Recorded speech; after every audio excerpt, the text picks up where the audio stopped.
दोस्त होना भी जरूरी है। यार राहुल, कैसे हो? चलो कहीं घूमने चलते हैं। हाँ ठीक है। कहाँ चलेंगे? कहीं पहाड़ों पर? अच्छा आइडिया है। ठीक है, मैं बस की टिकट बुक करवा देता हूँ और अच्छा सा होटल भी देख लेता हूँ। ठीक है भाई, लेकिन जल्दी करो। लाइफ में इतना स्ट्रेस हो गया है कि कुछ दिन का रेस्ट तो बहुत जरूरी बन गया है। राज का शाम को फोन आता है राहुल के पास। राहुल, मैंने टिकट बुक करवा दिया है। आज शाम की ही बस है। जल्दी से सामान पैक कर लो। ठीक है, सामान तो मैंने पहले ही पैक कर लिया है।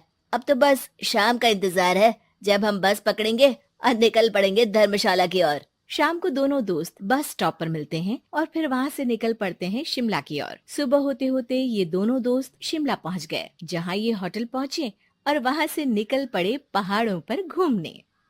राज, यहाँ पहाड़ों पर कितना सुकून है ना। दूर दूर तक सिर्फ और सिर्फ पहाड़ ही है, और घूमने आए लोग भी यहाँ कितनी मस्ती कर रहे हैं। हाँ भाई, ये तो है। चलो कुछ खा ले। दोनों एक रेस्टोरेंट पे पहुँच गए। वहाँ इनकी रेस्टोरेंट चलाने वाले लड़के से दोस्ती हो गई, जिसका नाम जितेंद्र था। जितेंद्र, तुम यहाँ कब से हो और रेस्टोरेंट खोलने का प्लान कैसे बनाया? अरे भाइयों, मैं तो यहीं का हूँ। बस बाहर कुछ साल के लिए गया था नौकरी करने, पर फिर लौट आया और अपने यहाँ ही रेस्टोरेंट खोल लिया। पिछले 6 साल से यहीं पर हूँ। अरे लेकिन जितेंद्र, एक बात तो बताओ, रेस्टोरेंट ही क्यों? कुछ और काम क्यों नहीं? और भैया, अपना तो ये मानना है कि आदमी दुनिया में कहीं भी हो लेकिन उसे भूख तो लगेगी ही, और इसके लिए उसे खाना तो चाहिए ही। यानी ये धंधा कभी मंदा नहीं पड़ता, इसलिए ये काम शुरू किया था। लेकिन इस काम में क्या मुनाफा भी होता है या फिर बस ऐसे ही काम चल रहा है शौकियाना तौर पर? और अरे क्यों नहीं भैया, काम तो हो ही रहा है और मुनाफा नहीं होता तो ये 10 लोगों का स्टाफ कैसे रख लेता। वैसे आप भी क्यों नहीं इस बिजनेस में हाथ आजमाते हो? हाँ, आइडिया तो अच्छा है, लेकिन हम लोग तो सिर्फ यहाँ घूमने आए हैं और हमारे पास इतने पैसे भी नहीं है। और अब पैसों की चिंता क्यों करते हो? सिर्फ 5 लाख रुपए लगा कर भी आप काम शुरू कर सकते हो। अच्छा, वो कैसे? अरे आप रेस्टोरेंट में मेरे पार्टनर बन जाइए। जो मुनाफा होगा वो आधा आधा बांट लेंगे। राज को ये सुनकर अच्छा तो लगा, लेकिन राहुल को इस ऑफर में कुछ दिक्कत लगी। उसने कोने में ले जाकर राज को समझाना शुरू किया। अरे राज, पागल मत बन। हम सिर्फ यहाँ घूमने आए हैं, ये ऑफर के चक्कर में क्यों पड़ रहे हो?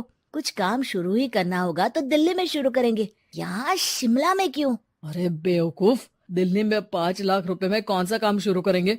यहाँ शिमला में इतने कम पैसों में काम शुरू कर लेंगे और 1 साल में मुनाफा लेकर वापस भी चले जाएंगे।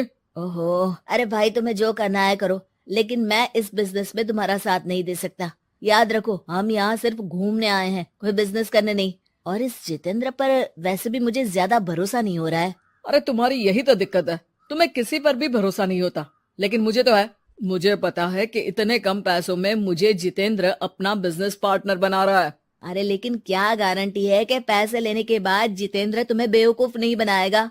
अरे मुझे तो है, मैं कुछ नहीं जानता। मुझे सिर्फ ये पता है कि जितेंद्र मेरे बारे में ज्यादा ना जानते हुए भी मुझ पर कितना भरोसा कर रहा है। मुझे तो लग रहा है कि इसके पीछे उसकी मंशा ठीक नहीं है। बाकी तुम्हें जो ठीक लगे वो करो। मैं तो आज शाम की ही बस से वापस जा रहा हूँ। ठीक है, तुम चले जाओ, लेकिन याद रखना कि आज के बाद मुझसे कभी बात करने की कोशिश मत करना। राहुल गुस्से में वहाँ से चला जाता है।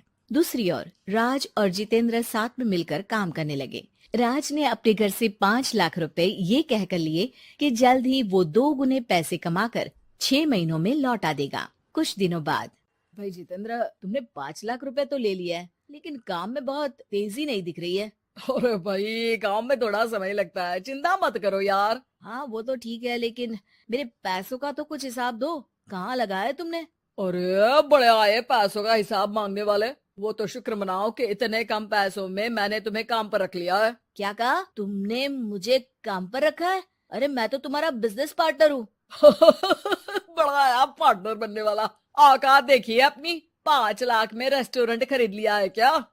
ऐसा है तो मेरे पैसे वापस करो, मुझे तुम्हारे साथ काम नहीं करना है। अरे पैसे कैसे, वो सब तो काम में लग गए। अब तुम्हें वापस जाना है तो चले जाओ, कोई पैसा नहीं मिलने वाला है। राज को अपने साथ होने वाले धोखे का एहसास हो चुका था, लेकिन तब तक देर हो चुकी थी। उसे अपने दोस्त राहुल की याद सताने लगी, जिसने पहले ही आगाह कर दिया था कि इस बिजनेस में धोखा है, लेकिन अब तो देर हो चुकी थी। राज को अब कोई रास्ता नहीं सूझ रहा था। जितेंद्र भाई, मेरे पैसे वापस कर दो ताकि मैं लौट जाऊं। मुझे अब तुम्हारे साथ कोई काम नहीं करना भाई। ये सुनते ही जितेंद्र अपने कुछ साथियों के साथ राज पर टूट पड़ा और उसकी जमकर पिटाई कर दी। राज बेहोश हो चुका था। जब उसने आंख खोली तो उसे अपने सामने पूरा परिवार, पुराना दोस्त राहुल भी दिखा। सभी को देखकर राज की आंख में आंसू आ गए। राहुल, मुझे माफ कर दो। अगर समय रहते मैं तुम्हारी बात मान लेता तो आज शायद ये दिन ना देखना पड़ता। अरे शुक्र मनाओ कि जान बच गई। वो तो भला हो एक आदमी का जिसने मुझे फोन कर दिया था, तभी तुम्हारी जान बच सकी। मुझे माफ कर दे दोस्त, तेरी सलाह ना मानकर मैंने बड़ी भूल की है। अरे अरे भाई, मेरे हाथ मत जोड़ो। बस ध्यान रखना कि अच्छा दोस्त आपको हमेशा अच्छी सलाह देता है, इसलिए दोस्तों की सलाह पर ध्यान देना चाहिए।